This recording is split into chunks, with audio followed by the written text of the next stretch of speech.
कुरान पढ़ने वालों का बड़ा एजाज है। कुरान पढ़ने वालों को अल्लाह रसूल ने बड़ी इज्जत अता फरमाया है। इसलिए मैं आपकी तवज्जो का तलबगार हूँ, ज़हन हाजिर रख के खुद पढ़ें, बच्चों को पढ़ाएं और कुरानी तालीमात से करीब हों, कुरान शरीफ की तालीमात से करीब हों।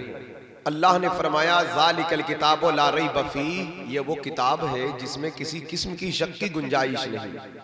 कुरान हक है, कुरान सच है, कुरान बरकत है, कुरान नूर है, कुरान शिफा है, कुरान हर दर्द की दवा है, कुरान दुआ भी है, कुरान दवा भी है, दुआ भी है, कुरान इलाज भी है, कुरान मगफिरत का जरिया भी है, बख्शिश का सहारा भी है, कब्र की रोशनी भी है, आखिरत का आराम भी है। जिसको छूना भी इबादत है, चूमना भी इबादत है, प्यार करना भी इबादत है, देखना भी इबादत है, और पढ़ना तो यकीनन बहुत बड़ी इबादत है। बहुत बड़ा इनाम है कुरान पढ़ना। खुशनसीब है वो लोग जिनको कुरान मुकद्दस की तिलावत की तौफीक मिलती है। और ये इस उम्मत का एजाज है, ये कुरान का मोजज़ा है, ये हुजूर सैयद आलम सल्लल्लाहु अलैहि वसल्लम का मोजज़ा है कि आपकी उम्मत के छोटे छोटे बच्चे आपकी किताब कुरान मजीद के पूरे हाफिज हो जाते हैं। ये हाफिज साहब को आप देख रहे हैं, अब कितने टाइम में ये हिफ्ज किए तो मैं नहीं जानता, लेकिन जितने भी टाइम में किए बड़ा इनाम है। लेकिन हमारी तारीख में ऐसे ऐसे लोग गुजरे हैं कुरान से मोहब्बत कर, हम लोग तो दूर हो गए, ताकों की जीनत बनाकर रख दिए, बच्चियों को जहेज में देने का एक नुस्खा हमने समझ रखा, बहुत तरक्की किए, कुछ तकलीफ आई तो कुरान को हमने तावीज़ का जरिया समझ लिया। यकीनन कुरान तावीज़ भी है, बरकत भी, हर चीज़ें हैं, लेकिन कुरान पढ़ने की चीज़ है, कुरान समझने की चीज़ है। कुरान पढ़ो, कुरान समझो। आओ जरा देखो, ज़हन हाजिर है आपका। वक्त ज़्यादा हो जाता है तो परेशानी यही होती है, क्योंकि मैं थोड़ा संजीदा गुफ्तगू करता हूँ, मेरा अपना एक अंदाज है। हाँ, इसलिए मुझे सही वक्त चाहिए तकरीर के लिए। मुझे जो भी बुलाए, जो भी मेरी तारीख ले, मेरा अपना कहना है, मैं अभी से बता दे रहा हूँ, और पहुंचा दो लोगों तक ये बात। मुझे सही टाइम पर माइक देने का इरादा हो तभी बुलाओ, वरना मुझे छोड़ दो, मैं किसी और के काम आ जाऊंगा। हाँ, फंसा के मत रखो मुझे। हजरत गिरामी वक़ार, इसलिए कुरान पढ़ो, कुरान समझो। आप देखें हजरत इमाम मोहम्मद, ये इमाम आजम अबू हनीफा के सफ़ी अव्वल के शागिर्द हैं। जब आप पढ़ने आए इमाम आजम के पास तो इमाम आजम ने कहा, बेटे मोहम्मद, मैं उन्हीं बच्चों को पढ़ाता हूँ जो बच्चे हाफिज कुरान होते हैं। कहा हुजूर ठीक है, 13-14 साल की उम्र थी, घर आए, 7 दिन के बाद फिर पढ़ने आ गए। कहा हुजूर मैं आ गया पढ़ने। कहा मैं कहा था मैं उन्हीं बच्चों को पढ़ाता हूँ जो हाफिज होते हैं। कहा हुजूर मैं खाली नहीं आया हूँ, हाफिज कुरान बनकर आया। सुभान अल्लाह। 7 दिन में कुरान का हिफ्ज करना, ये कोई खेल है? ये खुद कुरान का अपना मुजज़ा। किसी सीने में उतर जाए मुजीब भाई, किसी दिल में घर कर जाए। लेकिन ये सब कब होता है? हजरत इमाम शाफई 7 साल की उम्र में हाफिज कुरान। आपका जहन अगर हाजिर होता तो मैं इस पर कुछ बातें करता। 7 साल की उम्र में हाफिज हो गए। तीर अंदाज इतने ज्यादा निशाने पर होते, अगर 100 तीर मारते तो 100 के 100 उसी जगह जाते जहां आप निशाना लगाते। सुभान अल्लाह। इतने बड़े शख्स का नाम मोहम्मद बिन इदरीस शाफी। 10 साल की उम्र में आपकी अम्मी आपको मक्के में लेकर हाजिर हुई। कहा बेटा तू मक्की है, कुरैशी है, विलादत तेरी दिगर शहर में हुई, मैं नहीं चाहती कि तेरी जबान में कोई खराबी पैदा हो, इसलिए तू अपने अजदाद की रविश पर रहे, तू मक्के में। घोड़ सवारी से और तीर अंदाजी से बहुत शौक था, लेकिन किताबों से इतनी दिलचस्पी थी, जब कुरान याद करने पर आए तो 7 साल में हाफिज हो गए। जहां बैठ जाते जिसकी बात सुन लेते हिफ्ज हो जाते। क्या हुआ बेटा, क्या हुआ, क्या हुआ, क्या हुआ? बंद कर दो गाड़ी यार, अगर नहीं जाना है तो बंद कर दो या तो चले जाओ।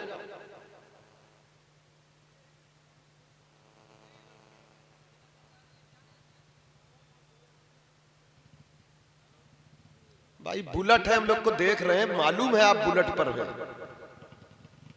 मालूम है आप बुलेट पर हैं, बहुत अच्छी बात है, अल्लाह और तरक्की दे। जाइए, ये दौर देखने का नहीं। अब तो लोग हेलीकॉप्टर पे चले जाते हैं, लोग मुड़ के नहीं देखते। इस दौर पे 1 करोड़ की गाड़ी पर बैठ जाओ, लोग मुड़ के नहीं देखेंगे, और अच्छा है ना देखे, ये कोई देखने की चीज है? अल्लाह का कोई दौर था, कुछ लोग गए गुजरे थे बेचारे, देखते थे कोनो कुछ गुजर जाए। इस दौर में जो दिखाने की कोशिश करे वो सबसे बड़ा गधा है, वो अहमक है, वो बेवकूफ है। वो आपके अंदर इंसानियत हो, आपके अंदर किरदार अच्छा हो, आप क्या पहने, क्या खाते, किस मकान में रहते हैं, इससे हमको क्या गर्ज है। आप इंसान बने, अच्छे आदमी बने, अखलाक अच्छा हो, व्यवहार अच्छा हो, पाकीज़गी हो, तहारत हो, सच्चाई हो, ये चीजें हैं तो दुनिया देखकर आपसे मोहब्बत करेगी। ये नारे तकबीर, नारे रिसालत, सीरते मुस्तफा कॉन्फ्रेंस। बहुत आया भाव जो दिखाने की कोशिश किया करे, थूक दिया करे उसकी तरफ, नहीं जरूरत है। क्या ये सब पुरानी रविश उठा के लाए हो तुम, ओल्ड चीजें। इस्लाम इसको 1400 साल पहले कुचल चुका है, ये सारी चीजों को तुम उठा के फिर ला रहे हो।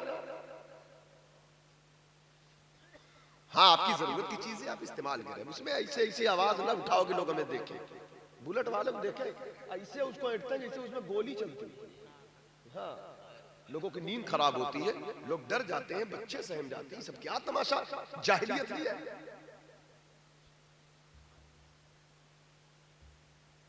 गलत बात है। सरकार आला हजरत फाजिल बरेलवी रहमतुल्लाह अलैह से सवाल हुआ, हुजूर कुरान शरीफ बुलंद आवाज से कर सकते हैं तिलावत? तिलावत जोर जोर कुरान पढ़ सकते हैं? कहा हाँ, अगर किसी के नींद में खलल ना हो, किसी को तकलीफ ना पहुंचे तो बुलंद आवाज से पढ़ सकते हो, वरना अल्लाह तो दिलों की भी आवाज सुनता है। समझ रहे हैं? समझ रहे हैं आप? कुरान जैसी अजीम तिलावत के लिए जब ये फतवा आला हजरत का है, तो फिर इस्लाम बुलेट की नाजायज आवाज को कहां बर्दाश्त कर सकता है? हाँ, इसलिए फालतू कोई शोर शराबा, कोई चीजें नहीं होना चाहिए। तो इमाम शाफई 7 साल में हाफिज़े कुरान बन गए। तीरंदाजी पर शौक था, घुड़सवारी पर। आपकी वालदा कहती थी बेटा पढ़ो, कहा अम्मी पढ़ता तो। जिस आलिम के पास बैठते जो बातें सुनते याद हो जाते। हरम में बैठते, मक्का हज करने आते, जो आता मुलाकात करते। एक दिन आपकी अम्मी ने कहा बेटा मैं चाहती हूं तुम मदीना चले जाओ। मदीने शरीफ में इस वक्त इमाम मालिक रहते हैं, इमाम दारुल हिजरा, मुहद्दिसे मदीना उन्हें कहा जाता है, उनके पास जाकर पढ़ो। तो रोने लगे। कहा अम्मी मेरे पास 2 चादर के अलावा कुछ नहीं है। आप जानते एक बात याद रखिएगा, मैं एक मैसेज दे दूं आपको। ये जो दीन का इल्म जो होता है ना, दीन का, ये पैसा कमाने के लिए नहीं होता। हाँ, अल्लाह आपको उसकी बरकत देगा, अल्लाह आपको इज्जत देगा। ना तो इस नियत से इल्म हासिल किया जाए, ना इस नियत से पढ़ा जाए, ना इस नियत से पढ़ाया जाए। ये सिर्फ और सिर्फ अल्लाह के लिए है, उसकी खुशनुदी के लिए। हाँ, अब लेकिन लोगों को, दिल को अल्लाह खुद ऐसे लोगों की तरफ मोड़ देता है कि अल्लाह ताला उस बंदे की हर जरूरत को सबसे बेहतर पूरी करता है। यह और बात है। लेकिन बंदे की अपनी जो निजी जिंदगी है, अपना जो, वो सिर्फ रज़ाए इलाही के लिए है, जिसको इखलास, तब वो इल्म नूर बनता है। तब वो इमाम शाफई जैसा शख्स 2 चादर के अलावा तीसरा कपड़ा नहीं है उनके पास। बाप वालिद का इंतकाल हो चुका है, और वालिद का इंतकाल, अम्मी बेवा है। एक खजूर का छप्पर है, पत्थर की दीवार है, मोटे मोटे पत्थर लगाए गए हैं मक्के शरीफ जमीन पर, ऊपर खजूरों के पत्तों की छत। भैया भैया इधर देखो, भैया इधर देखो। अभी देखने की मतलब की चाहत है लोगों के अंदर। इनको देखिए, देखिए ये लोग को देखिए, इनको देखिए, अच्छे लोग हैं, इनके चेहरे को देखिए। अब एक बच्चे ने मैं क्यों नाराजगी का इजहार किया, जानते हैं? ये मेंबर है, ये खुशबू की जगह है। उलमा को खुशबू बहुत पसंद होती है, पसंद तो सबको है, लेकिन आलिम जितना अतर यूज करता है, एक हाफिज, एक कारी, एक आलिम, एक मस्जिद का इमाम, समझे, वो जितना महीने में यूज कर जाता है, लोग उतना साल में खरीद नहीं पाते, क्योंकि उसकी एक मरगूब चीज है, समझे। तो इसलिए जो डिपार्ट हमेशा खुशबू में रहता हो, उसके सामने तुम बारूद की बदबू फैलाओगे तो कितनी कबाहत गुजरेगी, उसको बताइए। आप समझ सकते हैं आप। और दूसरी चीज, ये मिंबर रसूल है, यहाँ तो आप मिलाद शरीफ हो तो अगरबत्ती सुलगाते हैं, लोबान सुलगाते हैं, और यहाँ आकर आप फिजा खराब कर रहे हो। तो ये खुशबू में रहने वाले चेहरे हैं, इनकी ज़ियारत करिए, मेरा कहने का मतलब ये। हाँ, इमाम शाफई दो चादर है, कहते अम्मी ना ऊंट है ना घोड़ा है ना सवारी, मदीना मुनव्वरा बहुत दूर, खाने के लिए कुछ नहीं, ज्यादा राह नहीं। आप कहती बेटा मदीना जा, अम्मी मेरा दिल जानता है मैं इमाम मालिक से मुलाकात का कितना शौक रखता हूं। देखते देखते हज का दिन आ गया, हज का महीना आ गया।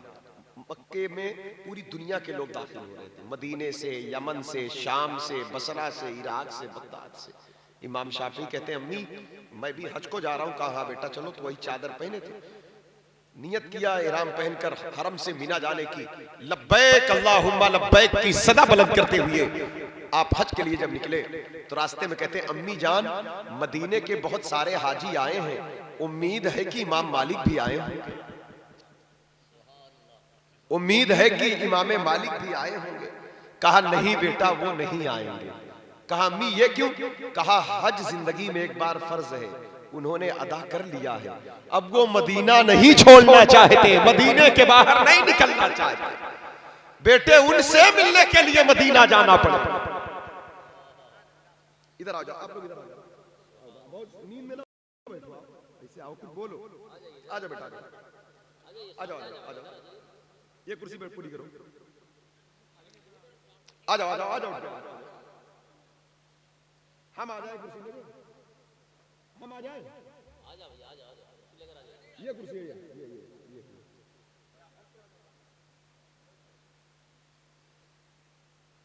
बेदारी से सुनिए। हाँ कुछ हाँ हूँ, सुबहान सुबहान अल्लाह अल्हम्दुलिल्लाह अल्लाह, इसको पढ़ते रहे, सुबहान अल्लाह अल्हम्दुलिल्लाह अल्लाह। एक बात बताऊं, सुबहान अल्लाह का माना अल्लाह पाक है, अल्हम्दुलिल्लाह का माना तमाम तारीफ अल्लाह के लिए, अल्लाहु अकबर का माना अल्लाह सबसे बड़ा है, और यही सच्चाई है। सुबहान अल्लाह अल्लाह पाक है। हम लोग तो झूठ मूठ के पाकीज़गी का चोला पहने रहते हैं, पाक तो अल्लाह, सच्चाई यही है भाई। अल्हम्दुलिल्लाह, हम तो झूठी तारीफ के भूखे रहते हैं, तारीफ के लायक तो अल्लाह है। हम तो जबरन बड़ाई चाहते रहते हैं, अल्लाह अकबर, बड़ाई सिर्फ अल्लाह की। इस तस्बीह को पढ़ा करें, इसे तस्बीह फातिमा भी कहते हैं। कारी साहब ने इस तस्बीह के ताल्लुक से आपको कुछ बातें बताया है, लेकिन इतना जाने हुजूर फरमाते, बुखारी शरीफ की हदीस है कि तस्बीह फातिमा 33 बार सुबहान अल्लाह, 33 बार अल्हम्दुलिल्लाह, 34 बार अल्लाहु अकबर, जिसके गुनाह समंदर के झाग के भी बराबर हो, अगर सुबह शाम इसको कोई पढ़े तो उसके गुनाह बख्श दिए जाएंगे। इस हदीस के रावी मौला अली मुश्किल कुशा है। मौलाए कायनात से पूछा गया हुजूर से, जब आपने ये फजीलत सुना तो उस दिन से कभी तर्क किया? कहा कभी नहीं तर्क किया। कहा सिफ़ीन के जंग के वक्त आप बहुत मसरूफ थे उस वक्त। कहा उस दिन नमाज के अलावा सारे वजीफे छूट गए थे, लेकिन ये तस्बीह उस दिन भी मुझसे नहीं छूटी। अरे इसी तस्बीह की बात हो रही है, सुबहान अल्लाह कहने। पीछे वाले तो लग रहा है जैसे हम नहीं बोलेंगे। बोलिए बोलिए। एक तो हमको लगेगा कि आप बेदार हैं, हम आपसे कुछ बात कर लेंगे। देखिए सोकर तकरीर नहीं हो पाएगी, रात के 2 बजने वाले हैं, 1 बज गए, ये वक्त है थोड़ा सा कुछ बातें सुन ले मुझसे। इमाम शाफई कहते अम्मी वो आए होंगे। कहा बेटा वो नहीं आएंगे, वो आशिके मदीना, वो एक बार मक्का आ गए हज कर लिए, अब वो मदीना से बाहर नहीं निकलेंगे। उन्हें डर है इस बात का कि कहीं मेरी मौत मदीने के जमीन के बाहर ना हो जाए, वो मदीने में मरना चाहते हैं। इमाम शाफई इसी फिक्र में थे। हज का टाइम चल रहा था। हज के फरागत के बाद मीना में जब दाखिल हुए तो देखा कुछ लोग खाना खा रहे हैं। उनमें से एक शख्स ने आवाज दिया, कहा नौजवान मेरे करीब है। जब आप करीब गए तो कहा बेटा हमारे साथ खाना खा लो। तो कहते ठीक है। बिस्मिल्लाह शरीफ पढ़कर खाना खाना शुरू किया। जब खाना खाने लगे, खा के फारिग हुए तो कहा क्या नाम है तुम्हारा? कहा मेरा नाम मोहम्मद बिन इदरीस शाफई है। कहा तुम मक्की हो? कहा हाँ मैं मक्की हूं। कहा कुरैशी हो? कहा हाँ मैं कुरैशी हूं। इमाम शाफई कहते कैसे पहचाना कि मैं मक्की हूं कुरैशी हूं? कहा तुम्हारा लिबास बता रहा है कि तुम शहरी हो मक्के के। कुरैशी कैसे पहचाना? कहा कुरैश के फर्जंदों की पहचान यह है कि वो किसी का खाना बिना तकल्लुफ खाते हैं, और सिर्फ खाते नहीं है और अपना भी बिला तकल्लुफ दिल खोल कर खिलाते हैं।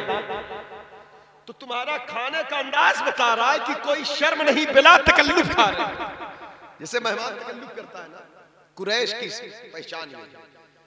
तो इमाम शाफी कहते सही पहचाना। फिर इमाम शाफी कहते आप लोग कहां से आए हैं? तो कहा हम लोग मदीना शरीफ से आए हैं। सुभान अल्लाह, मदीने के खित्ते खुदा गरीबों फकीरों को ठहराने वाले, अजब रंग पर है बहारे मदीना कि सब जन्नतें हैं निसारे मदीना। मलाइक लगाते हैं आंखों में अपने, शबो रोज खाके मज़ारे मदीना। शबो रोज खाके मज़ारे मदीना, रहे इन दिलीबो तुम्हें गुल मुबारक, हमें गुल से बेहतर है खारे मदीना। हमें गुल से बेहतर फूल क्या देखूं मेरी आंखों में, दश्ते तैबा के खार फिरते हैं। हजरात गिरामी वकार, तो इमाम शाफई जब मदीने का नाम सुने तो कहा बेटा इमाम मालिक का नाम सुना है? इमाम शाफई कहते कौन नहीं सुना है उनका नाम। ये तो मेरा रब मेरा परवरदिगार जानता है कि मदीने का इमाम जो इमाम दारुल हिजरा है, इमाम मदीना है, इमाम मालिक से मुझे मिलने का कितना शौक है। उस शौक और ये तड़प तो मैं खुद महसूस कर सकता हूं। कहा बेटा मदीना चलना चाहते हो? कहा हाँ। कहा क्यों तो सफर नहीं किया? कहा हालात इजाजत नहीं देते। वो समझ गए सफर के लिए सवारी नहीं, सफर के लिए रास्ते के लिए खर्च नहीं, ज़्यादा राह नहीं। कहा वो देख रहे हो? कहा हाँ। कहा वो भूरा रंग का ऊंट है? कहा हाँ। कहा वो ऊंट हम तुम्हारे लिए वक्फ करते हैं, हमारे साथ इसी ऊंट पर बैठकर मदीना मुनव्वरा की तरफ। इमाम शाफई की अम्मी कहती थी बेटा मैं दुआ करूंगी अल्लाह तुम्हें मदीना ले जाएगा, इमाम मालिक से तुम मुलाकात करोगे। मेरी चाहत है कि तुम पढ़ो इमाम मालिक से जाकर, मेरी तमन्ना यह है कि तुम पढ़ो हजरत इमाम मालिक के पास जाकर। हजरत गिरामी वकार, जब इमाम शाफई जब हाजी साहब ने कहा तो अपनी मां के करीब गए, कहा अम्मी आपकी दुआ कबूल हो गई, अल्लाह ने सफर का इंतजाम कर दिया, असबाब बना दिया। तो अम्मी कहती बेटा मैं कहती थी ना अल्लाह मुसब्बिबुल असबाब है, जहां कोई सबब ना हो तो वही सबब बनाता। अपने रिश्ते अल्लाह से मजबूत करें। अपने दर्द को न जाने कहां कहां हम बयान करते हैं, जो दर्द को दूर करने वाला है उस परवरदिगार से हम नहीं कहते। अपने खुदा से करिए, अपने रब से अपना रिश्ता जोड़िए, सर बसुजूद होइए अल्लाह की बारगाह में, आजिज़ी इनकिसारी से पेश होइए, गुनाहों से माफी मांगिए। इमाम शाफई ऊंट पर बैठे, कहते हैं 8 दिन लगे मदीना पहुंचने में मक्के से। कहते 8 दिन के अंदर, अब सुन ले इस जुमले, रमजान शरीफ का महीना आ रहा है, शौक बढ़ा ले तिलावत कुरान का, और मेरे ये जुमले सुनकर, ये रिवायत, ये तारीख सुनकर शौक बढ़ा ले। पढ़ें कुरान, पढ़ें, बच्चों को पढ़ाएं। कुछ हुफ़ाज़ इकराम भी हमारे ऐसे हैं, मैं सबको नहीं कहता, कुछ ऐसे हैं वो गफलत के शिकार हैं। वो रमज़ान की तैयारी के लिए तो खूब मेहनत करते हैं, उसके बाद फिर कुरान 11 महीने तक ख्याल नहीं रहता। कुरान सिर्फ रमज़ान के नहीं, कुरान हर दिन के लिए रोशनी है। हाँ, रमज़ान में उसका फैज़ खास हो जाता है, उसका करम खास हो जाता है। कुरान पढ़ो। इमाम शाफई कहते हैं वो महीना मुहर्रम का था जो इमाम शाफई सफर कर रहे हैं। वो जो हज हुआ, हज के बाद मुहर्रम का चांद दिखा, वो मुहर्रम का महीना है जो इमाम शाफई सफर कर रहे हैं, वो रमजान नहीं है। इमाम शाफई कहते हैं मक्के से मदीना पहुंचते पहुंचते 8 दिन में मैंने 16 मरतबा कुरान शरीफ को खत्म फरमाया। नारे तकबीर, नारे रिसालत, फैज़ाने मदीना शरीफ, सीरते मुस्तफा कॉन्फ्रेंस। एक दिन में पढ़ते थे, एक रात में पढ़ते थे। देखिए मैं पढ़ने की बात कर रहा हूं, बाकी बात रही समझने की, उसका माना मफहूम, ये तो बहुत बड़ा है। लेकिन पहले आदमी पढ़े, पहले पढ़ने से पढ़े, तवज्जो और ढंग से पढ़े, अच्छे से पढ़े।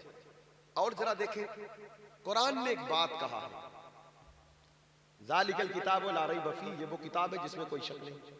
फिर कहा हुदल लिल मुत्तकीन, ये हिदायत है परहेजगारों के लिए। ये बहुत काबिल गौर पॉइंट है।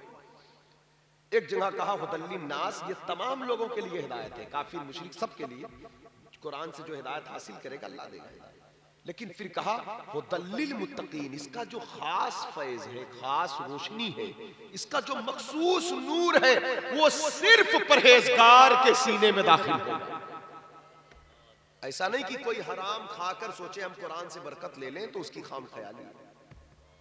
कोई किसी का हक मार करके, कोई झूठ फरेब फराट करके, किसी की जमीन जायदाद पर कब्जा करके वो कुरान पढ़ भी लेगा, वो माना भी समझ जाएगा, याद भी कर लेगा, सब कुछ करेगा, लेकिन जो कुरान की रूहानियत है, जो उसका नूर है, उससे उसका सीना महरूम रहेगा जब तक वो परहेजगारी नहीं किया। और जब कुरान किसी बंदे का सीना खोल दे, तवज्जो चाहता हूं मैं, जब कुरान किसी बंदे का सीना खोल दे तो उसमें कितनी बरकतें दाखिल होती हैं, इसको खुद इमाम शाफई से कोई पूछे, इसको खुद इमाम शाफई से पूछे। इमाम शाफई कहते जब मैं मदीना शरीफ पहुंचा तो पूरी मस्जिद नबवी भरी हुई थी, लोग पढ़ने आए थे। अपने यहां जैसे भी मदरसा बंद हो गया, शव्वाल जलसा है, ईद बाद मदरसा चालू हो गया। अरब में शुरू से यह दस्तूर रहा है कि वहां मदरसा जब हज का मौसम आता है तो बंद होता है। हज से पहले इम्तिहान हो जाएगा, बकरा ईद का चांद दिखेगा, फिर एक महीने का हज के टाइम पूरे महीने छुट्टी होगी, फिर मुहर्रम का चांद जैसे ही दिखेगा नए साल के मौके पर फिर मदरसा शुरू हो जाएगा। वहां का उसूल है, आज भी उनका सिस्टम यही है। तो मुहर्रम का महीना दाखिले हो रहे थे, मस्जिद नबवी में लोग पढ़ने आ रहे थे, तो इत्तेफाक जब इमाम शाफई पहुंचे तो बच्चे हदीस पढ़ रहे थे। इमाम शाफई गए, नमाज पढ़ते हैं, सरकार की बारगाह में आजिज़ाना सलाम पेश करते हैं, फिर हदीस सुनने बैठ जाते हैं। इमाम मालिक का अंदाज ये था हदीस पढ़ाने का, देखिए जो हदीस होती है वो रिवायत चलती है, जैसे हमने फला से सुना, फिर उन्होंने फला से सुना, उन्होंने फला, ऐसे ऐसे करके वो मामला हुजूर तक पहुंचता है।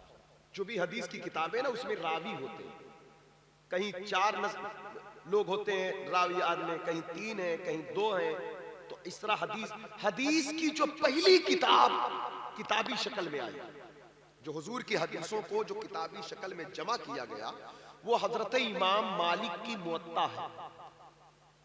बाकी और सारी किताबें बात की है, ये अलग बात है कि बुखारी शरीफ हदीसों में सबसे बड़ी किताब है, कुरान शरीफ के बाद सबसे बड़ा मर्तबा बुखारी का है, लेकिन हदीसों में जो पहली किताब मंजर आम पर किताबी शक्ल में आई है, वो इमाम मालिक की लिखी हुई किताब मुअत्ता इमाम मालिक।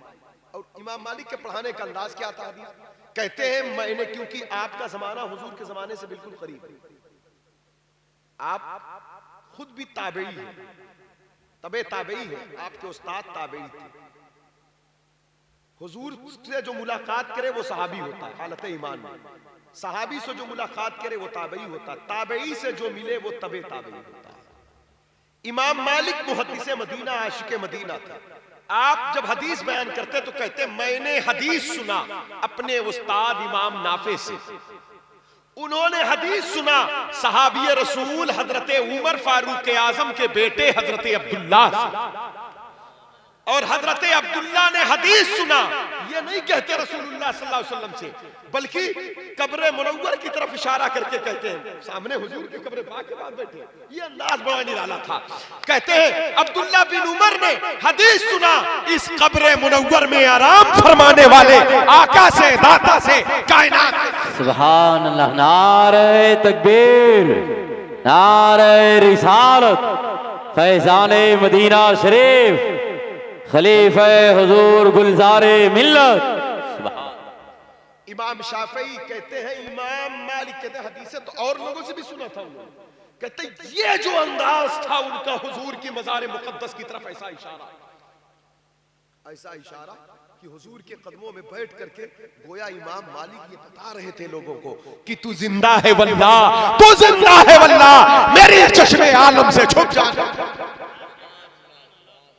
इमाम शाफी कहते इसी अंदाज से 25 हदीसें बयान किया इमाम मालिक ने। तवज्जो है आपकी, गफलत न बरतें, सुस्ती न करें। सुस्ती, गफलत, कोताही के ताल्लुक से मुझे एक हदीस याद आ रही है, तवज्जो चाहता हूं। बुखारी शरीफ की रिवायत है जिसके रावी हज़रत अनस बिन मालिक है। अन अनस इब्न मालिक रज़ियल्लाहु ताला अन्हु क़ाला इन्नकुम लतअमलूना अमालन हिया अदक्कु फी आयुनिकुम मिनश-शा'रि इन कुन्ना लनउद्दुहा अला अहद रसूलिल्लाह सल्लल्लाहु अलैहि वसल्लम मिनल मुक़िदात। इस हदीस का माना यह है कि आका हजरत अनस बिन मालिक कहते हैं कि तुम लोग जिस काम को गुनाह नहीं समझते हो, मामूली समझते हो, बाल से ज्यादा बारीक समझते हो, रसूलुल्लाह सल्लल्लाहु अलैहि वसल्लम के दौरे मुबारक में हम उस काम को हलाक कर देने वाला काम समझा करते हैं। मतलब जैसे हम दीन की बातों को सुनना जरूरी नहीं समझते, हमारे यहाँ गुनाह नहीं है। हजरत अनस कहते हैं इन कामों को हम हलाक कर देने वाला काम समझते हैं।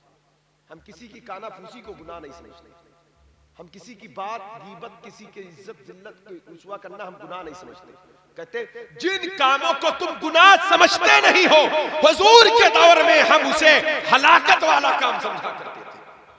इमाम बुखारी हदीस को रिवायत करते मुक़िदात का लफ्ज़ आया, मिनल मुक़िदात, कहते इसका माना ही है कि वो हलाकत वाला काम।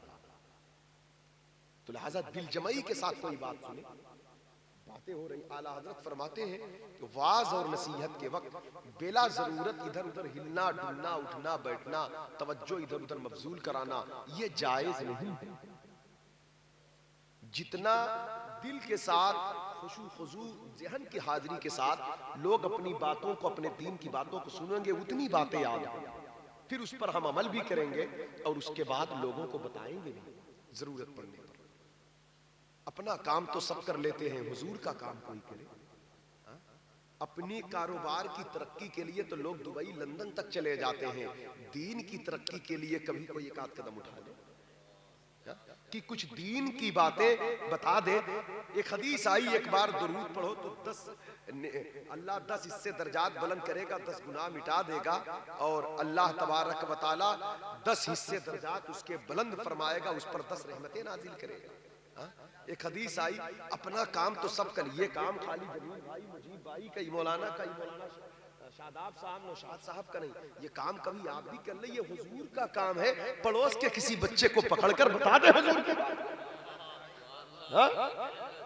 ये काम कैसे, ये दीन कैसे आगे आया है? हमारे बुजुर्गों ने इसी बातों को पहुंचाने के लिए पत्थर खाया। क्या लगी थी गरीब नवाज को, क्या लगा इमाम शाफई घर छोड़कर चले गए 2-4, क्या लगा इमाम मालिक मदीने की जमीन पर। अब फिर हम कहते हैं हम हुजूर के लिए जान दे देंगे, हुजूर के लिए काम नहीं कर पा रहे, हुजूर की एक बात सुनने को तैयार नहीं, उठक बैठक मचाए पड़े हैं, दिल दिमाग हाजिर नहीं कर पा रहे। जो मैं बातें बता रहा हूं, मैं समझ रहा हूं कि मैं कितनी कीमती बात कर रहा हूं आपसे, वो आप नहीं समझ पा रहे, मैं समझ रहा हूं मैं कितनी कीमती बात कर रहा हूं। इसलिए हल्के में ये हदीस शरीफ खुद है कि जिस अमल को इंसान मामूली समझ रहा है, कयामत के दिन यही हलाकत बन सकता है। जिसको बाल से ज्यादा बारीक समझ रहे हो, ये तबाही का सबब बन सकता है। जरा देखें दीन कैसे सीखा जाता है, इस्लाम सीखा कैसे जाता है, उसकी बरकत कैसे हासिल की जाती है। 25 हदीसें बयान किया इमाम मालिक ने। इमाम शाफई हदीस सुनते जा रहे हैं, एक तिनका उठाए हैं, एक तिनका उठाकर ऐसे मुंह में डालते, मुंह में डालकर फिर ऐसे लिखते, फिर ऐसे डालते। मजलिस खत्म हो गई, सारे लोग दुआ लेकर चले गए, इमाम शाफई बैठे। इमाम मालिक ने कहा कि करीब आओ। जब आप करीब पहुंचे, जब आप करीब पहुंचे तो करीब पहुंचते ही इमाम मालिक ने पूछा क्या नाम है? कहा मोहम्मद बिन इदरीस शाफई। कहा मक्की हो? कहा हाँ। कहा मक्की हो? कहा हाँ। फिर कहा कुरैशी हो? कहा हाँ। कहा आना अच्छा लगा, मस्जिद रसूल सल्लल्लाहु अलैहि वसल्लम में तशरीफ लाए, मुझे आपका आना अच्छा लगा, लेकिन एक बात से तकलीफ हुई। कहा वो क्या है? कहा मोहम्मद बिन इदरीस शाफई, तुम्हारे अंदर एक बेअदबी है, तुम्हारे अंदर एक बेअदबी है। कहा हुजूर वो कौन सी बेअदबी है बताएं तो मैं उसको दुरुस्त करूंगा। कहा जब मैं हदीस शरीफ पढ़ा रहा था तो तुम तिनके उठाकर खेल रहे थे, मतलब वो तिनका उठाकर तिनके उठाकर खेलने, तो रोने लगे इमाम शाफी। कहा हुजूर, जिसके पास कागज ना हो, जिसके पास कलम ना हो, जिसके पास रोशनाई ना हो, वो आप जैसे इतने बड़े इमाम से हदीस सुनेगा तो फिर उसको याद करने के लिए वो क्या करेगा? भाई तिनका उठाकर लुआब कर करके हथेली पे लिखेगा। तो ऐसे हाथ पकड़ा इमाम मालिक के, हथेली देखा तो कहा हथेली पे तो कुछ नहीं लिखा है। कहा हजरत लुआब का लिखा तो सूख जाएगा ना। समझ रहे हैं बात को आप? लुआब का कोई तब बात तो नहीं कर रहा हूं, आप समझ रहे हैं नहीं बात? दीन की तरफ मदरसा है, शौक बढ़ाए, मकसद मेरा यह है। कहा सूख जाएगा। कहा लेकिन हजरत हाथ पर लिखा वो तो सूख गया, लेकिन आपके जबान से जो अल्फाज निकले वो इतने पुरनूर थे कि मेरे दिल पे जाकर छप गए, नक्श हो गए। जब बंदा मुत्तकी हो, 16 कुरान मक्के से मदीने के सफर में पढ़ चुका हो, तो उसका दिल ऐसे खोल दिया जाता है कि अगर हदीस की आवाज आए तो सीने पर जाकर किताब की तरह वो पेवस्त। सुभान अल्लाह। नारे तकबीर, नारे रिसालत, सीरते मुस्तफा कॉन्फ्रेंस, हजरत अल्लामा मौलाना शहादत हुसैन साहब किबला। कई बार हम लोग कुरान की एक आयत रटते हैं, हदीसें पढ़ते तो याद नहीं होती, फिर भी भूल जाते हैं। इमाम मालिक कहते हैं इसका मतलब, अरे बेटे क्या तुम्हें वो सारी हदीसें याद हो गई जो मैंने? कहा हाँ, इजाजत दे तो मैं सुना दूं। कहा अच्छा उनमें से एक सुना दो। तो अब अंदाज देखो सुनाने का। कहते हैं मैंने हदीस सुना इमाम मालिक से, मतलब इमाम मालिक कहते थे मैंने हदीस सुना अपने उस्ताद इमाम नाफे से, लेकिन अब ये तो सुन रहे हैं आपसे ना। तो कहते हैं मैंने हदीस सुना हजरत इमाम मालिक से, उन्होंने सुना अपने उस्ताद इमाम नाफे से, और उन्होंने सुना अब्दुल्ला इब्न उमर से, और वो हदीस रिवायत करते हैं इस कब्र मुनव्वर के मकी ताजदार ला। सुभान। बस इतना कहकर वो 25 हदीसों को पढ़ा। सुभान अल्लाह, सुभान अल्लाह, जिंदाबाद। 8 महीने तक इमाम मालिक की खिदमत में रहे मदीने पाक की जमीन पर। गए थे घर से तो सिर्फ 2 चादर थी बदन पर। 8 महीने के बाद कुछ मिस्र, यमन, तुर्की के लोग आए इमाम मालिक की बारगाह में खिदमत में, बहुत नजराने पेश कर दिया इमाम मालिक के पास। रेशमी कपड़े, अरबी नस्ल घोड़े। इमाम शाफई अब इमाम मालिक से इजाजत लेकर इमाम आजम के शागिर्दों की तरफ सफर करना चाहते, इराक की तरफ, क्योंकि यहाँ हदीस के इल्म के लिए आए थे, अब फिक़ह के लिए जाना चाहते हैं। तो कहते हुजूर रास्ते में अम्मी से मुलाकात करूंगा मक्के में, फिर इजाजत लेकर इमाम मोहम्मद से मिलूंगा जाकर। वही इमाम मोहम्मद जो 7 दिन में हाफिज बनकर आए थे। इमाम शाफई के उस्ताद। हम अपनी तारीख नहीं पढ़ते, हम क्रिकेटर के बारे में पूछे तो बता देंगे, फिल्म स्टार कौन है हम बता देंगे, किस सन में कौन प्रधानमंत्री था, कौन क्या था, हम ये सारी चीजें बता देंगे। अगर हम नहीं जानते तो इमाम आजम को नहीं जानते। अफसोस हम नहीं पढ़ते तो इमाम मालिक को नहीं पढ़ते, हम नहीं जानते तो इमाम अहमद बिन हम्बल को नहीं जानते, हम नहीं जानते तो इमाम शाफई इमाम मालिक को नहीं जानते, हमें नहीं मालूम किसी की तारीख तो हम गौसे पाक को नहीं जानते। मेरे दोस्तों, बुजुर्गों की तारीख अपने असलाफ की पढ़ें। आप देखें ये कितने बड़े लोग हैं, ये कौन लोग हैं जिनके दम कदम की बहार से हम तक आप तक इस्लाम आया। इमाम शाफई जब जाने लगे तो इमाम मालिक ने कहा बेटे मोहम्मद बिन इदरीस शाफई रुक जाओ, क्योंकि इमाम मालिक भी बड़ी फकीराना जिंदगी गुजारते थे, खाते थे नहीं खाते थे, सूखा रूखा खाते थे, बड़ा अजब अंदाज था इमाम मालिक का। लेकिन आज जब इमाम शाफई चलने लगे, अपने साथ खिलाते थे, अपने घर में रखते थे इमाम शाफई, तो कभी सूखी रोटी पर गुजारा हो जाता, कभी पानी पर हो जाता, ऐसे ही चला 8 महीना।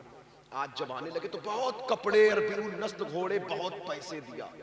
कहा हजरत ये सब क्या है? कहा बेटा मुझे इसकी हाजत नहीं है, ये मिस्र वगैरह के लोग इतना दे दिए, मैं क्या करूं? जा रहा है तो तू भी लेता। जहां अल्लाह रसूल का प्यार हो जाए तो फिर वहां ये चीजें कोई माना नहीं रखती।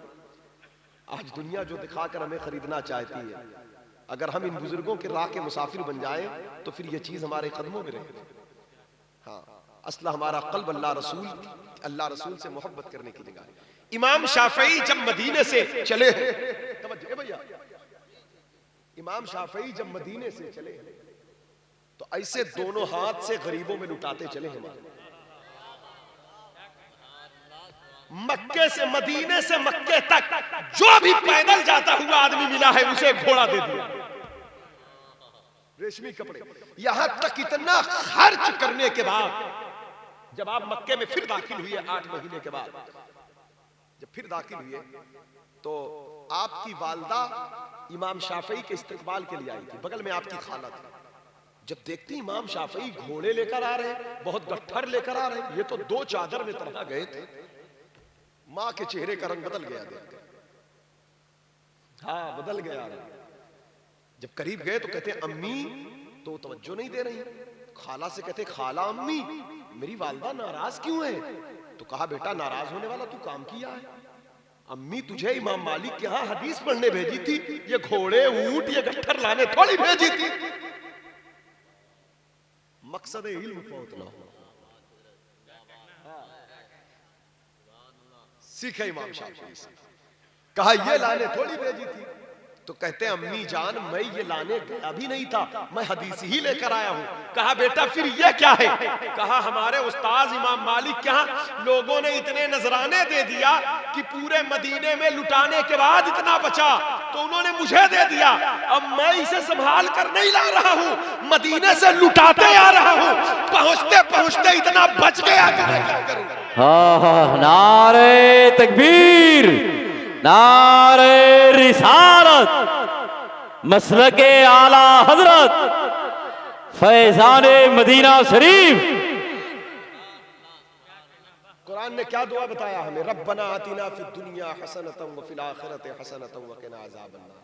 हम ये दुआ पढ़ते तो हैं, लेकिन रब्बना आतिना फिद दुनिया हसना हम यहीं तक अटक जाते हैं। आखिरत छोड़कर जो दुनिया हासिल किया वो तबाह हो जाए। कुरान ने जो तालीम दिया है फिद दुनिया हसनतम व फिल, अल्लाह हमारी दुनिया भी बेहतर कर दे, हमारी आखिरत भी बेहतर कर दे। और जब आखिरत की बेहतरी के साथ दुनिया के आप मुतालबा करेंगे तब दुनिया चोरी चमारी झूठ फरेब फराट की नहीं होगी, क्योंकि जब आखिरत बनना है तो दुनिया हलाल की आएगी, मोहब्बत की आएगी। सुभान ये कुरानी दुआ है, इसके मफहूम को समझने की कोशिश करें। दुनिया जरूरियात जिंदगी है भाई, जिंदा है तो कपड़ा चाहिए, ठंडी गर्मी का लिबास चाहिए, मकान चाहिए, खर्चा चाहिए, खाना चाहिए। लेकिन ये दुनिया अगर दिल के अंदर भर गई तब आखिरत बर्बाद हो जाएगी। इसलिए कहा व फिल आखिरत हसनतम व क़िना अज़ाबन्नार, दुनिया मांगो लेकिन आखिरत के साथ जहन्नम की आग के पनाह के साथ। लेकिन आज हमारे मुआशरे का एक बड़ा तबका आखिरत को छोड़कर दुनिया की राह का मुसाफिर है। इमाम शाफई वही कहते हैं अम्मी मैं आखिरत से बाहर नहीं निकला, मुझ पर गलबा वही है, मैं तो लुटाता आ रहा हूं, बचा है तो क्या करूं। तो कहा था बेटा मक्के में भी वो जरूरतमंद लोग हैं, अब घर में दाखिल होने से पहले मैं चाहती हूँ कि इसको तुम जरूरतमंदों के हवाले कर दो। एक बार मैं तुम्हें इसी हालत में देखना चाहती हूँ कि जिस तरह तुम मेरे घर से निकले थे उसी हालत में मेरे घर में फिर दाखिल हो जाओ।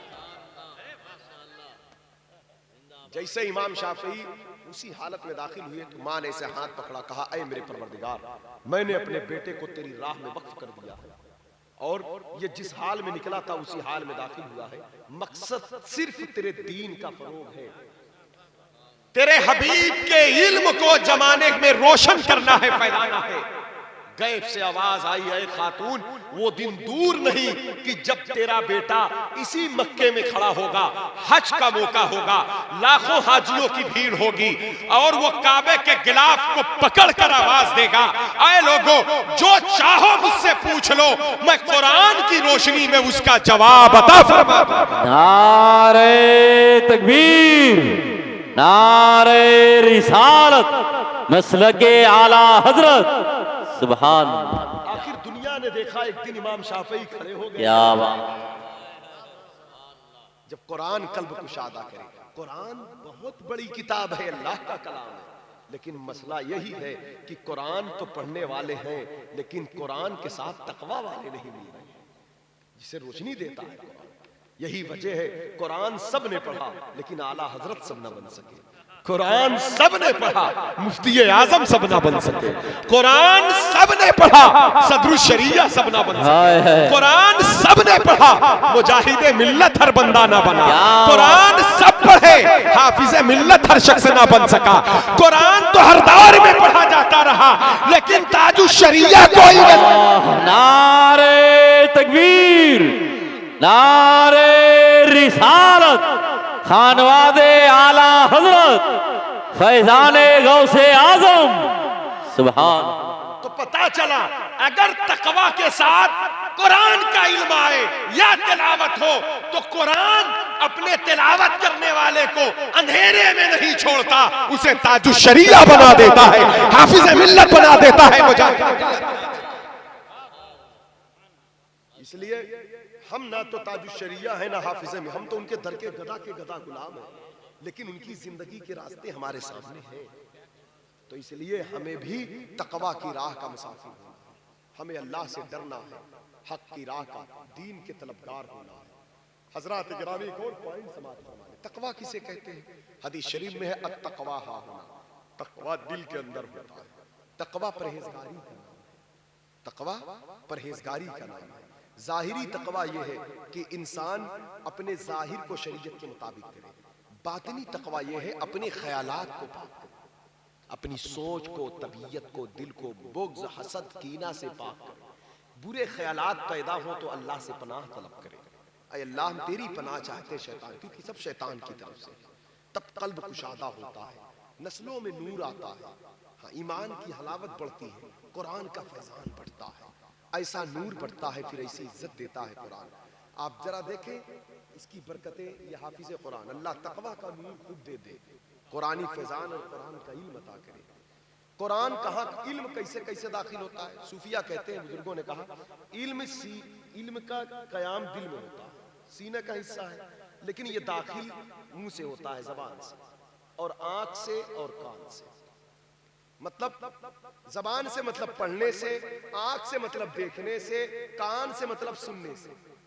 तो अगर कान मुत्तकी होगा तो वो इल्म दाखिल होगा जो सीने में रोशनी बनेगा। आंख मुत्तकी हो और किताब पर निगाह पड़े तो जो नूर उचकेगी उस सीने को मुनव्वर कर देगा।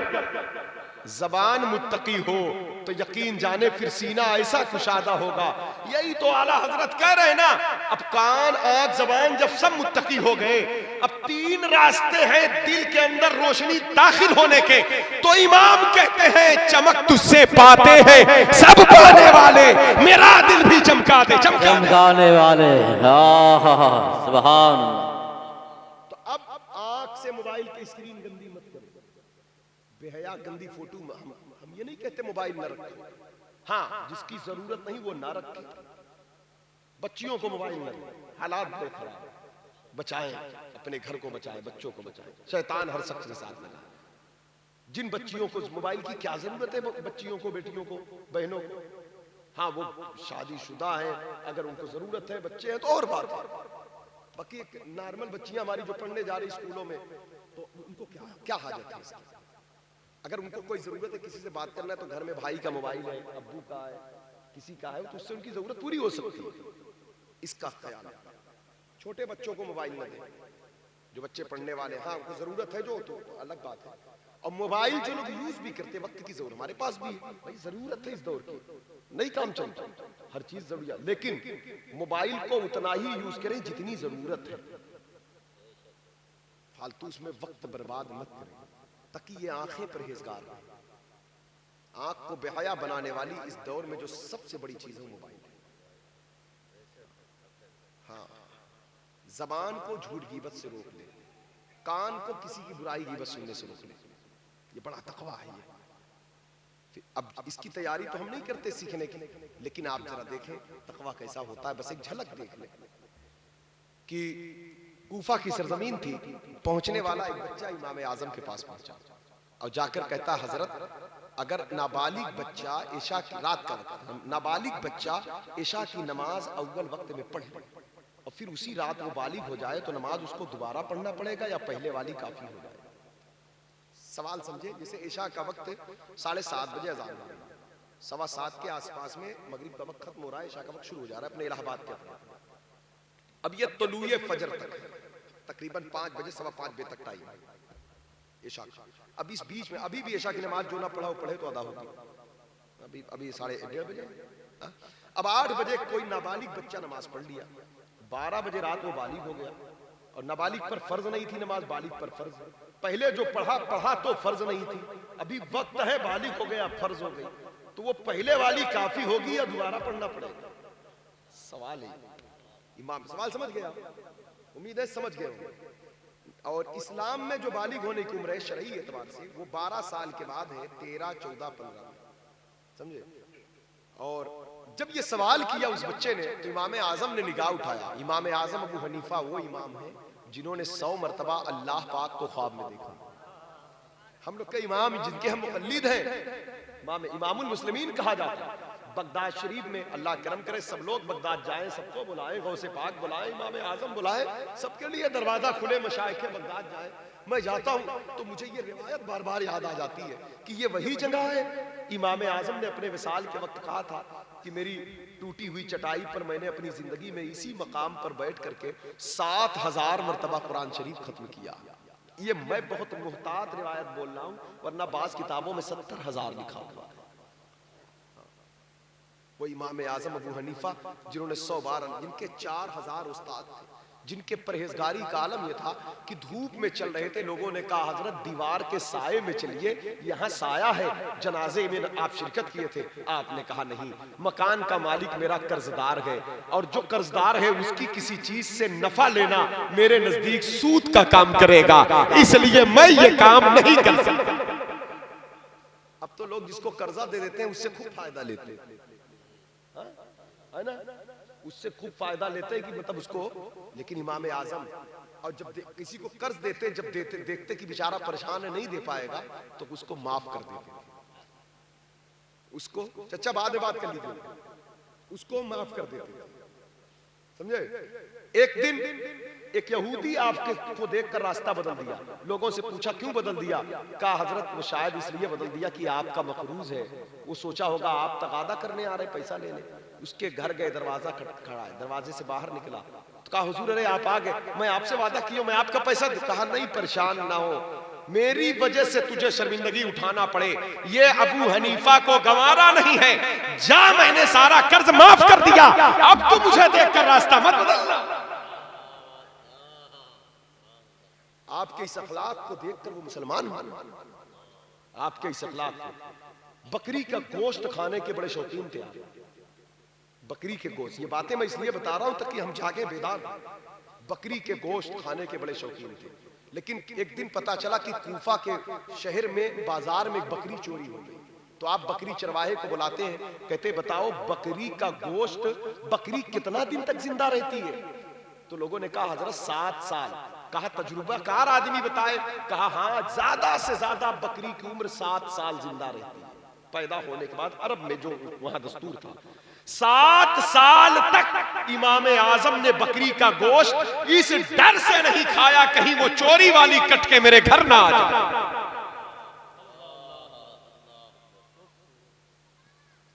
समझ रहे हैं मेरी बात? कुछ समझ में आ रही है? कपड़े की बहुत बड़ी तिजारत थी आपकी, कपड़े की बहुत बड़ी तिजारत थी। कपड़े का माल लेकर जब खादिम बेचने चला तो कहा रुक, थान पलटा, कहा देख इसमें ये ऐब है, जब इसको बेचना तो इस ऐब को बता देना और इसकी कीमत को और थान से कम करके बेचना और बता देना कि ये ऐबदार है। कोई ताजिर अपने माल का ऐब बताए? लेकिन इस्लाम की तिजारत यही है। हाँ, इस्लामी तिजारत है। हम लोग अगर ये नहीं करते, हम मुसलमान जरूर हैं लेकिन हम हिंदुस्तानी तिजारत तो करते हैं, इस्लामी तिजारत हम नहीं करते। लेकिन हिंदुस्तान की सरजमीन पर रहकर अगर कोई इस्लामी तिजारत करने लगे तो उसकी तिजारत इस्लामी तबलीग हो जाए। यही हमारे इस्लाम का तरीका रहा, दीन फैला इससे। वो गया खादिम माल बेचा, 40,000 दिरहम का माल बिका। एक एक दिन के उनकी कारोबार फरोख्त कैसे होते थे? 40,000 दिरहम आज के 40 लाख के बराबर, 40 करोड़ के बराबर। जब वो बेच कर आया तो इमाम साहब ने पूछा ये बताओ वो माल जो जिसमें ऐब था वो बताया था? कहा अरे हजरत वो तो मैं भूल गया। कहा अब ये पैसा मेरे लिए हलाल नहीं है, इसे ले जाओ इराक के गरीबों में पूरा पैसा तकसीम करो। ये थे इमाम आजम अबू हनीफा। जब इस मेयार का तकवा हो तो उनसे जब कोई सवाल हो तो उनको जवाब देने में उकताहट नहीं होती थी। आप देखें आज कोई सवाल हमसे किया जाता है तो सवाल पहले कहीं हो चुका, जवाब कहीं लिखा है, हमने दे दिया, लेकिन कोई ऐसा सवाल हो जो कभी उसका जवाब ही ना दिया गया हो तो उस वक्त कितनी परेशानी हो।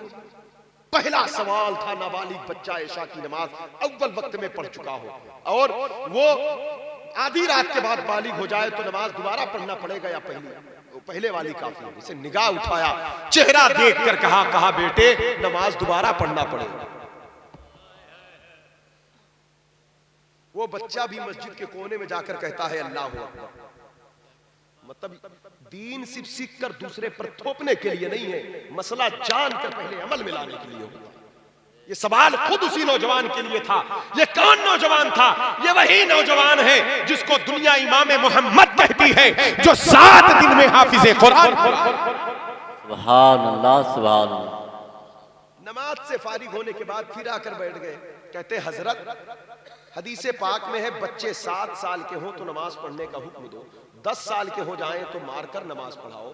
ना तो 7 साल में बालिग होता है बच्चा, ना 10 साल में बालिग होता है, तो फिर 7 साल में हुक्म क्यों, 10 साल में सख्ती क्यों, जब पढ़ना दोबारा ही है बालिग होने के बाद।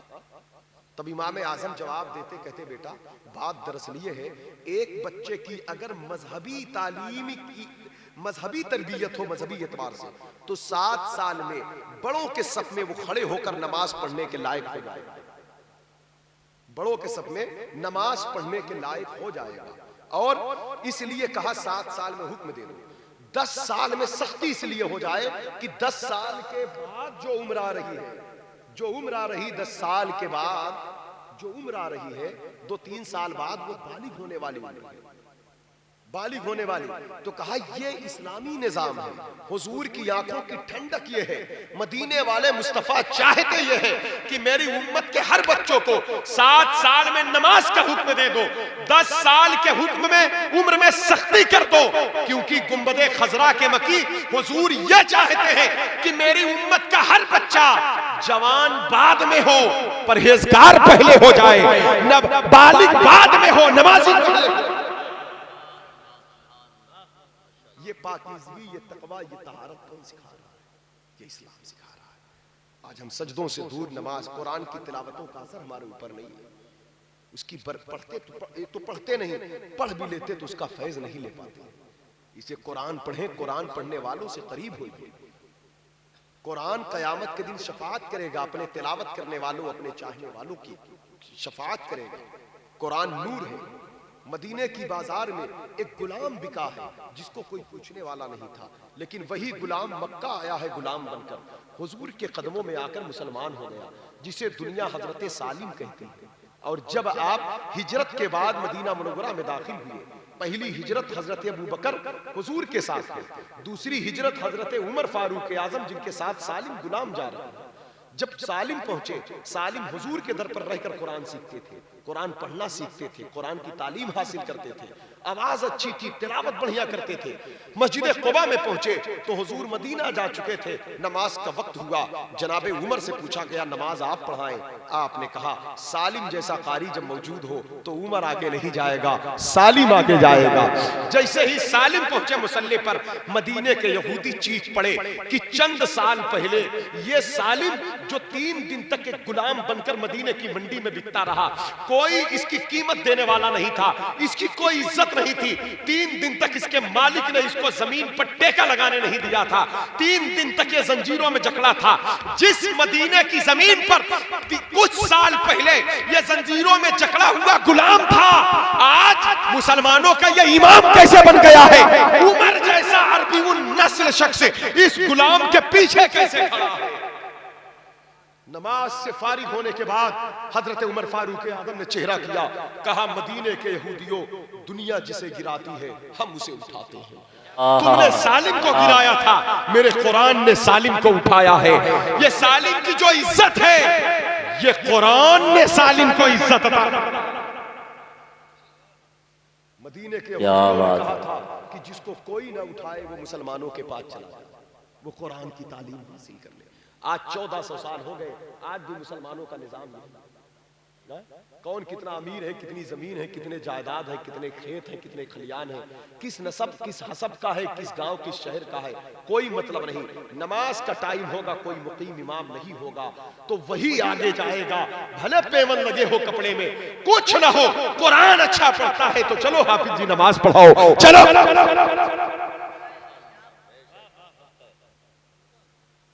ये वो इजाज़त है 1400 बरस पहले कुरान ने दस्तूर दिया और इसी पर बस नहीं। वही सालिम जब मदीना आए, आखिरी बात है, सैयदा आयशा सिद्दीका की आंख भीगी थी, अश्क बह रहे थे, हुजरे रसूल में दाखिल हुई। सरकार फरमाते आयशा कहां थी, आने में ताखीर हो गई। कहा सरकार मस्जिद नबवी के कोने में बैठ के एक शख्स कुरान पढ़ रहा है, उसकी आवाज में इतनी रिक्कत की अंदाज है उसके कि मुझे सुनकर रोना आ गया। मैं सुनती रही, अल्लाह की रहमत बरसती रही।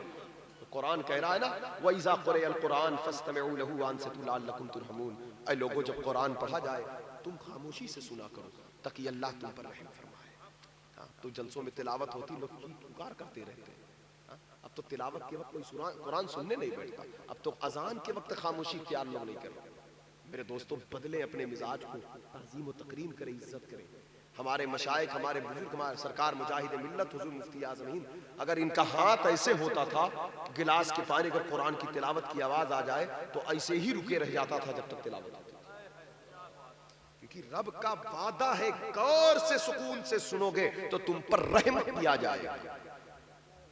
रहम, कुरान जितना पढ़ने वाले को सवाब है उतना ही सुनने वाले को भी सवाब है। सैयदा आयशा कह रही मैं सुनी, मुझ पर रिक्कत ताली हो गई, गलबा हो गया, रोने लगी। सरकार जब इतना सुनते हैं तो हुजरा आयशा से पर्दा हटाते हैं, अपनी मस्जिद की तरफ देखा तो वही सालिम कुरान पढ़ रहे थे। हुजूर की आंखें भीग गई। एक जुमला मेरे सरकार ने फरमाया, कहा अल्लाह तेरा शुक्र है सालिम जैसे कारी मेरी उम्मत में मौजूद है, सालिम जैसे लोग कुरान पढ़ने वाले। नारे तकबीर, नारे रिसालत, फैजाने मदीना शरीफ, सुभान। कुरान अच्छा पढ़ने पर हुजूर ने शुक्राना अदा किया, कुरान अच्छा पढ़ने पर। अब ये सालिम हजरत सैयदना सालिम रज़ी अल्लाह तआला अन्हु के लिए दुआ, लेकिन इस हदीस से इस्तिदलाल किया जा सकता है कि क़यामत तक सेहत अक़ायद के साथ इखलास और मोहब्बत से जो भी बंदा सही से कुरान पढ़ेगा, नहीं आता तो ये हुफ़ाज़ है, उलमा है, कुर्रा है, इनके पास कुरान सही से पढ़ना सीखे। कहा जब कुरान सही से पढ़ा जाएगा तो हुजूर इस बात पर रब की बारगाह में शुक्र अदा कर रहे हैं कि सही कुरान पढ़ने वाले मौजूद हैं। अल्हम्दुलिल्लाह। तो कुरान को पढ़ें, कुरान समझें, बड़ी नेमत है। ऐसी किताब लाजवाब है जो कयामत के दिन भी इज्जत देने वाली है, दुनिया में भी इज्जत देने वाली है। खुशनसीब है वो लोग जिस गांव में हाफिज कुरान रहते हैं, और खुशनसीब है वो घर जिस घर में हाफिज कुरान रहते हैं। खुशनसीब है वो माँ बाप जिनके बच्चे हाफिज कुरान हैं। लेकिन इसलिए इस कुरान को नूर बनाना है, इसको रोशनी बनाना है, इसका फैज आम हो, ये सिलसिला, ये तसलसल नस्लों तक जारी हो। तो हर हाफिज, हज कारी, हर आलिम, हर कारी, हर कुरान पढ़ने वालों को चाहिए जहां तक हो सके तकवा इख्तियार करे, परहेजगार इख्तियार कर ले, ताकि ये नूर बन जाए, रोशनी।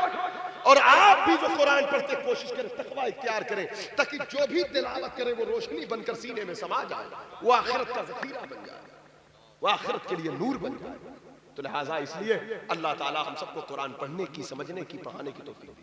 और वो लोग भी कितने खुशनसीब हैं जो कुरान की तालीम के लिए मदरसा कायम करते हैं, मदरसे को तरक्की देते हैं, मदरसे को कुरान पढ़ने पढ़ाने वालों को नजराना शुक्राना पेश करते, तनख्वाह की शक्ल में नजर पेश करते हैं। ये कितना बड़ा एजाज है, ये कितना बड़ा। इमाम आजम की बस एक बात आ गई तो सुन ले। इमाम आजम की बारगाह है, उन्हीं की बात चल रही थी। उनके बेटे रात में आए, कहा बेटे कहाँ थे? कहा हजरत आ रहा था, एक कारी साहब कुरान पढ़ा रहे थे। कहा अच्छा तुम भी पढ़ने लगे थे?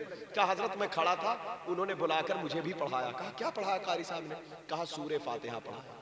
खुशी के मारे पेशानी चूम लिए, जो कि खुद इतने बड़े इमाम, इमाम आजम, जिनके शागिर्द इमाम अबू यूसुफ, इमाम मोहम्मद, इमाम जफर, दाऊद ताई, अब्दुल्लाह इब्न मुबारक, फुज़ैल इब्न इयाज़, जिनका फैज़ दाऊद ताई के जरिए सिलसिले कादरिया में आया, कादरी सिलसिले के शेख है वो।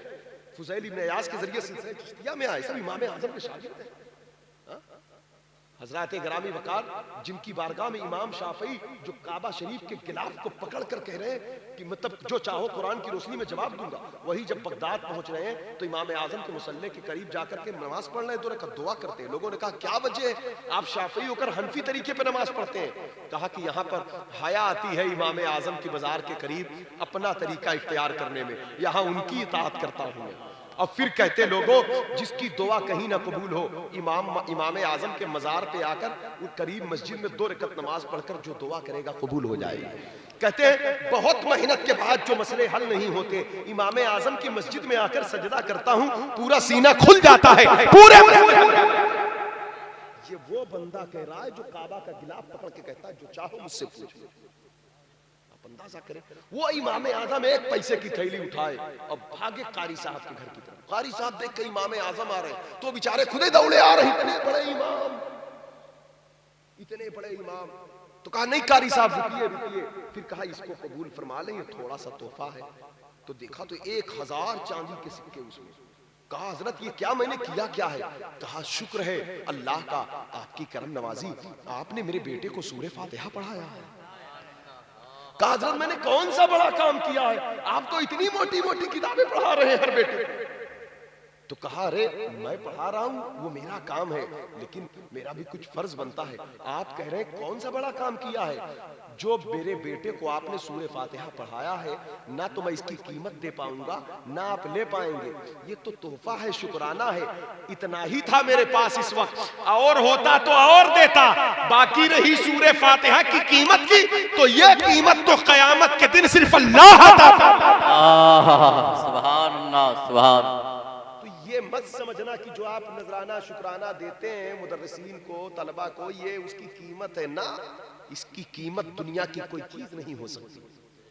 हाँ, ये तोहफा शुक्राना है, ये अल्लाह का कलाम है, दुनिया में कोई शय ही नहीं ऐसी कोई इसकी कीमत बन सकती।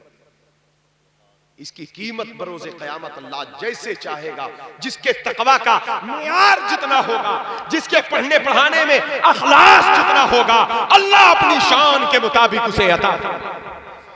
क्यों चांद में खोए हो उलझे हो सितारों में, आका को मेरे ढूंढो कुरान के पारों में। यही आरज़ू है कि तालीम कुरान आम हो जाए, हर एक परचम से ऊंचा परचम इस्लाम हो जाए। वो जमाने में मुअज़्ज़ज़ से मुसलमान होकर आज हम खार हुए तारीके कुरान होकर। अल्लाह ताला कुरान शरीफ की तालीमात पर अमल की तौफीक दे और कुरान का फैज़ अता फरमाए। कुरान की बरकत से हमारी रूह को रूहानियत, हम सब के मुर्दा दिलों को अल्लाह ज़िंदगी अता फरमाए। बोलने सुनने में किसी किस्म की गलती हो अल्लाह माफ़ फरमाए। अस्तगफिरुल्लाह कुल्ल ज़ुनूबी या सत्तार या गफ़्फ़ार वमा अलैना इल्लल बलाग। आबे के बदरू दुजा तुम पे करोड़ों दुरूद, तैबा के शम्सो दुहा तुम पे करोड़ों दुरूद, करके तुम्हारे गुनाह मांगे तुम्हारी पनाह, करके तुम्हारे गुनाह मांगे तुम्हारी पनाह। तुम कहो दामन में आ, तुम कहो दामन में आ, तुम पे करोड़ों दुरूद, काबे के बदरू दुजा तुम पे करोड़ों दुरूद, तैबा तुम पे करोड़ों दुरूद। और कोई गैब क्या तुमसे निहा हो भला, और कोई गैब क्या तुमसे निहा हो भला, जब ना खुदा ही छिपा, जब ना खुदा ही छिपा, तुम पे करोड़ों दुरूद, काबे के बदरू तुम पे करोड़ों दुरूद, तैबा के शम्सुद्दुहा तुम पे करोड़ों दुरूद। काम यो ले लीजिए तुमको जो राजी करे, काम वो ले लीजिए तुमको जो राजी करे। ठीक होना में रज़ा, ठीक होना में रज़ा तुम पे करोड़ों दुरूद। काबे के बदरुद्दुजा तुम पे करोड़ों दुरूद। तैबा के शम्सुद्दुहा तुम पे करोड़ों दुरूद। या नबी सलाम अलैका, या रसूल सलाम अलैका, या हबीब सलाम अलैका, सलवातुल्लाह अलैका।